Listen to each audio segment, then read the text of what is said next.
Democrats just took something away from Hillary Clinton. She is furious by Gary Mayer for USA Politics Today. Queen Hillary may not wear her crown that she had uniquely made for November 8th, 2016, and she may not sit upon the position of authority that she had raised in a top secret warehouse in downtown Washington, D.C.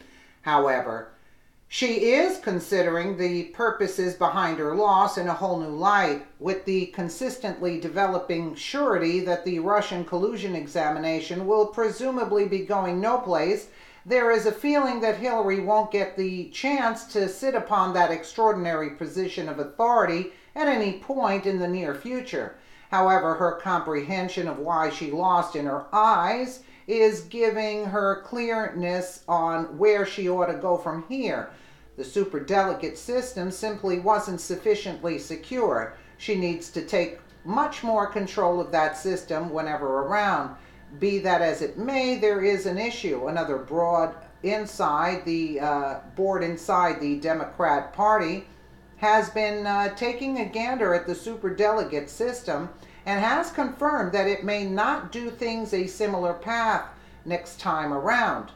Truth be told, Hillary may not stand a shot with the new system. Also, Kidd, that has sent her into a fury via Conservative Tribune. Disgruntled Democrats who believe Hillary Clinton unethically earned or stole the Democratic presidential nomination last year just received some terrific news. The Associated Press reported Friday that Democrats are considering moving forward with a plan that would limit the influence of superdelegates, i.e., party leaders and elected officials who during the primaries voted overwhelmingly in Clinton's favor despite a groundswell of support for her challenger, Vermont Senator Bernie Sanders. But under the new rules, those superdelegates would have to tie their votes on the convention's first ballot to the outcome of primaries and caucuses. The AP reported in 2016, all superdelegates were allowed to support either candidate, and most chose Clinton, and we already know why.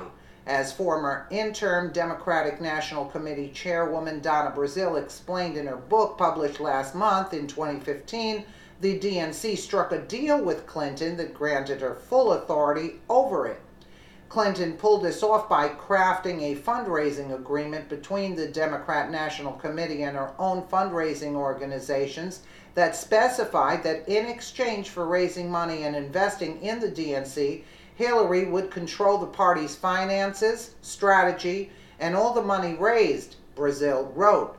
Clinton essentially transformed herself into the DNC's queen, and everybody within the party just followed along like sheep. This new system obviously isn't a programmed, and there will be much wrangling about how to continue.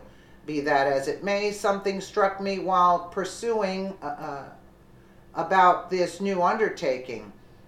On the off chance that Donald Trump stole the election, as they're claiming, for what reason would there be a need for updating the superdelegate system? Consider it. According to Democrats, Hillary was the better and stronger candidate. She was brilliant, incredibly connected with, and healthy as an ox. Yeah, right. On the off chance that she was every one of these things and then some, why change a system? She was robbed by the election by a man who worked with the Russians. The system of superdelegates had nothing to do with the status of the election.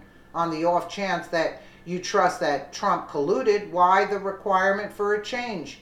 I notice a hypocrisy. ABC News noted a Democrat Party working group known as the Unity Commission intended to meet Friday and Saturday in Washington, D.C. to iron out the final details. Sources close to the commission who have seen working drafts of its current report tell ABC News the panel plans to recommend dramatic cuts to the individual voting power of superdelegates and new rules around caucuses and primaries to improve access for voters and record keeping, ABC pointed out. This plan sounds like a first step in what ought to be a longer and broader push by the Democrats to rid itself of corruption. Honestly, though, the fact that other high-profile party elders would still be allowed to vote for whomever they please raises a lot of concerns. Yeah, absolutely. They shouldn't allow one person to control the whole party, you know? I mean, really. But they're claiming Russian collusion, so why make the changes? Absolutely right, if there was. But they know what the truth is, so that's why they're taking these steps. Let me know what you guys think in the comments below. And again, thank you so much for watching.